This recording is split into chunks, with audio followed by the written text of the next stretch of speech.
Welcome to the deep dive. Today we're going, well, really fundamental. Not news, not policy, but the actual machinery inside your head. Yeah, the invisible stuff. Exactly. Our mission is understanding sensory integration. How does your brain take light hitting your eyes and sound hitting your ears and just instantly knit it together into the reality you're experiencing right now? That's like the basic operating system, isn't it? Yeah. Running constantly. And it defines so much how you focus, how you learn, and maybe most importantly, we're going to get at what thoughts actually are. Right. We're digging into some fascinating research, people like Dr. Jennifer Groh, looking at how this integration is key for, paying attention, for learning effectively. And we promise you, the listener, we're aiming for a definition of thinking, that one source called, well, the clearest and most practical one out there. Okay, so let's unpack this. Where does this knitting together start? Yeah, you'd think maybe sight and sound stay separate for a while, then meet up high in the brain, like in the cortex somewhere. That seems logical, but no. The sources point somewhere else, much earlier, much lower down. It's a structure called the superior colliculus. Okay, and what's happening there? That's where the brain starts building these crucial maps of the world. But they're dynamic maps. Specifically, it's lining up where a sound is coming from with where your eyes are pointed at that moment. Dynamic, so not fixed. Not at all. And this is, well, frankly, mind-blowing. The way your brain registers sound location in this area, it changes based on where you're looking. So the sound map literally shifts when my eyes move. Precisely. It's constantly updating. We often think about brain maps as static, right? Like the somatosensory homunculus. Ah, yeah, the one with the big hands and lips, showing how much brain space goes to sensing different body parts. A fixed map. Exactly. That's anatomical representation of touch. But here, for sound in the superior colliculus, it's totally flexible. Every time your eyes make one of those quick jumps, a saccade, the sound map reconfigures. Why? What's the point of it shifting? It's preparing the auditory system, essentially, getting it ready for the visual information that's about to arrive from the new direction the eyes are pointing. It syncs them up. Wow, okay. But just figuring out where a sound is in the first place? That seems like a huge physics challenge for the brain. How does it know if something's slightly left or slightly right? It's amazing, really. It uses these tiny, tiny differences. First, there's the interaural time difference, the ITD. That's the delay, like microseconds, between the sound hitting one ear versus the other. Right, tiny time difference. And second, the interaural level difference, the ILD. That's just the difference in loudness, because your head actually blocks some of the sound, creating a sound shadow. The timing involved must be minuscule.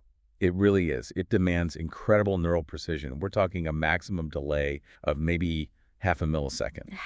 Wait, half a millisecond. That's less time than it takes for a single neuron to fire, isn't it? An action potential takes longer than that.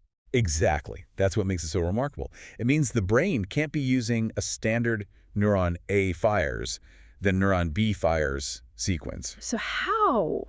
It has to rely on something else. Specialized circuits called coincidence detectors. These are neurons tuned to fire only if signals from both ears arrive with that exact, incredibly short delay, almost simultaneously. They detect the coincidence. Right. It's a mechanism processing information faster than the basic communication speed of a single neuron firing.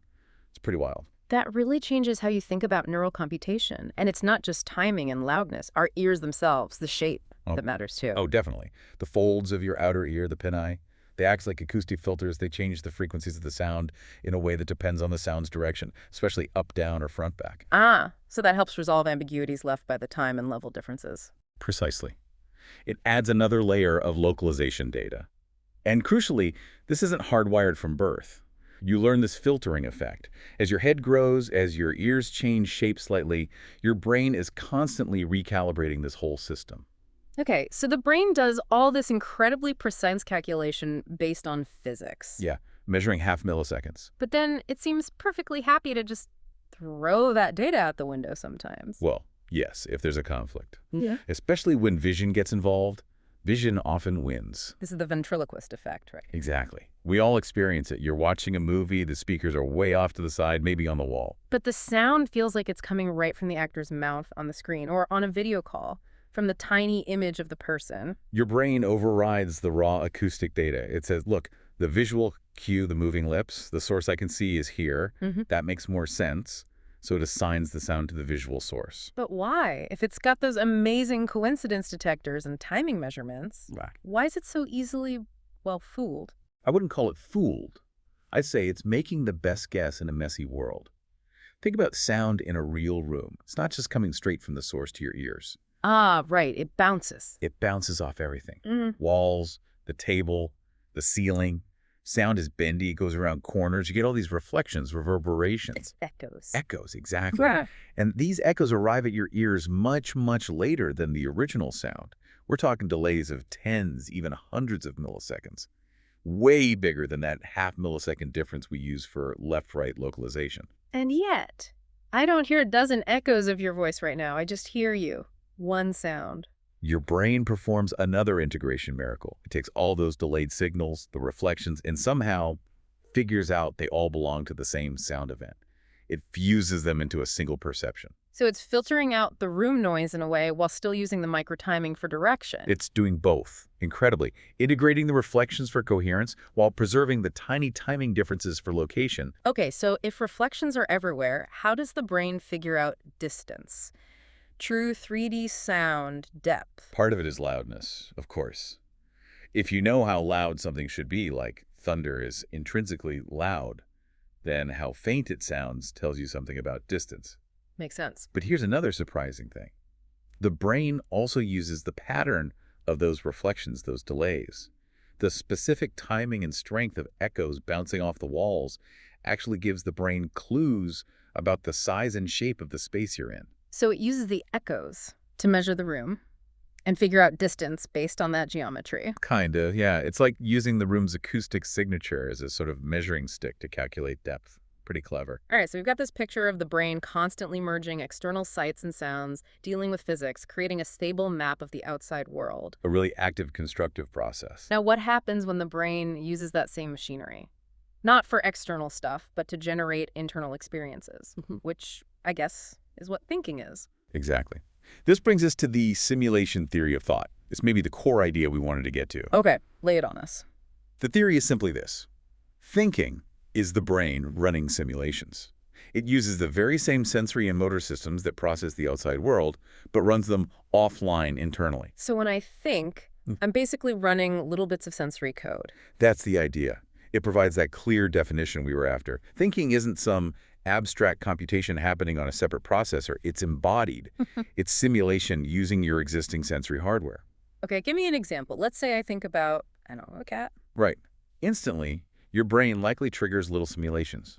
Visual cortex. What does a cat look like? Yeah. Fur color, shape, auditory cortex, maybe a faint hint of a meow or a purr, maybe even other areas. Olfactory cortex gets a whiff of simulated kitty litter. Motor cortex runs a quick, low-level simulation of reaching out to stroke it. So the thought is the combination of all those little sensory snippets being activated internally. That's the proposal. It's like an internal virtual reality, using the same systems built for external reality. Okay, that makes intuitive sense. And does this explain why doing two things at once is often so hard? The cognitive cost. It provides a really strong explanation for it, yes. Dual tasking difficulty. If thinking uses the same limited sensory motor infrastructure that you need for perceiving and acting, well, you can see the problem. Resources are finite. Like the classic example, trying to merge into fast traffic while you're having an intense phone conversation. Yes, you instinctively tell the person, hang on a sec, or you just stop talking. Why? Because I need all my focus on driving. Right, but why? The simulation theory says it's because the conversation is using auditory simulation resources, language processing resources. Merging in traffic demands intense, immediate visual motor simulation and prediction. And you can't run both simulations at full throttle simultaneously. Exactly. You have to shift resources, pull them away from the conversation simulation and pour them into the driving simulation. It's not just that you're distracted psychologically. It's a physical resource limitation in the brain's simulation hardware. Speaking of shifting resources, let's talk about how the brain controls its own input, right at the source. This next finding from the research was, well, it sounds pretty wild, top-down control of our ears. Oh, this one is really fundamental. It connects directly back to that integration we started with. Researchers discovered something amazing about eye movements. The saccades again? Yes. Yeah. Every time you make one of those rapid eye movements, it physically causes your eardrums to move. A tiny, tiny movement, but measurable. Wait, really? My eardrum moves when my eye moves? Yes, and it's precisely time-locked to the eye movement.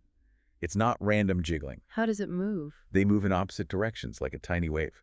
If the eyes move right, maybe the right eardrum bulges slightly inward, and the left one bulges slightly outward. It's like the eyes are literally pulling on the auditory system somehow. That's a good way to think about it. And this movement seems to carry information about the direction and maybe the distance of the eye movement. So what's the proposed function? Why do this? The hypothesis is that this could be the very first step in that sensory integration process for localization we talked about. It's anticipatory. The brain is physically priming the auditory system, tuning it for the sound information it expects to receive from the new direction the eyes are about to land on. Before the visual information even arrives. Before the eye even finishes moving, potentially. It's preparing the auditory map for the upcoming visual map. That is incredibly sophisticated. Linking that kind of fine-tuned sensory control to the bigger picture of focus and attention, it seems clear that vision really drives our attention, doesn't it? Where we look is generally where we focus. It does tend to lead. And that brings us right into a very modern problem, doesn't it? The challenge of things like the endless scroll. Ah, yes. Phones, social media feeds. These devices create an environment that makes sustained, deep focus incredibly difficult. Because they just keep throwing new things at you. An endless stream of context shifts. A cat video, then news, then an ad, then a message. Exactly. Each one demands a rapid shift of your attention, a re-simulation. And attention, we know, isn't infinite. It's a biological resource. It depends partly on neurotransmitters like acetylcholine. Okay. Constantly switching context like that, like endlessly scrolling, it just burns through your acetylcholine reserves. You feel scattered and unable to focus not just because you're bored, but because you've literally depleted some of the neurochemical fuel needed to engage and sustain focus on one thing. So if attention is this depletable resource, this fuel, Right. what are the practical strategies? How do we manage it better based on this understanding? Well, one key thing is to treat serious mental work like interval training, like exercise. Okay. Don't just try to force yourself into an 8-hour marathon of deep focus. It doesn't work biologically for most people. Instead, try intervals. Really push hard on a difficult task. Write that tough paragraph. Solve that complex bit of a problem for, say, 25 minutes, 50 minutes, whatever works. Then what? Then take a real short break. Not scrolling your phone, because that's just more context switching. Maybe just look out the window, stand up, walk around for a minute or two, let those neurotransmitter systems, like acetylcholine, recover just a little bit. Then dive back in for another interval. Interval training for the brain. Makes sense. What else? You mentioned getting stuck in a rut sometimes, an attractor state. Right. If you feel mentally blocked, like you're just spinning your wheels on a problem, it might be because your brain has settled into a very stable, very deep simulation pattern related to that task in your current environment. Like a mental groove that's too deep. Exactly. And sometimes a simple physical change can disrupt that.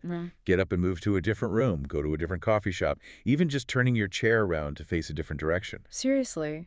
Just changing the view can help. It can. It forces your sensory systems to build a new map of the environment, process new inputs.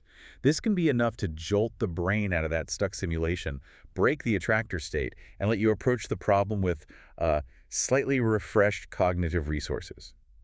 A sort of mini reset. #outro. Okay, so wrapping this up, what a journey into how we perceive reality. We learned perception isn't passive reception, it's this active construction. Built on dynamic maps, like sound maps literally shifting with eye movements. Yeah, and arriving at this really powerful idea, thought itself is the brain running simulations on its own sensory and motor hardware. And remembering that the brain is constantly fighting the physics of sound echoes, delays, just to give us a single coherent world to interact with. It's quite humbling, really. It is. And it leaves us with a final thought, maybe something practical for you, the listener, to explore, linking back to performance. We know. Athletes or performers sometimes choke under pressure. Right, they overthink it, get tight. Exactly. They often overinvest conscious motor effort or cognitive control, instead of trusting the deeply practiced automated skills, the ingrained simulations. So the question is, if thinking is simulation, can you use this understanding consciously? How so? The next time you face a really high-stakes situation where you need to perform well, could you intentionally try to simulate a different state? Could you trick your brain, in a way, into running the simulation of a low-stakes, comfortable practice environment, even when the external reality is high pressure? How might you use your internal simulation ability to access that practice flow state when it matters most? Controlling your internal simulation to manage external pressure, that's a fascinating challenge to leave people with. It's the ultimate application, perhaps. Using this knowledge not just to understand, but to perform.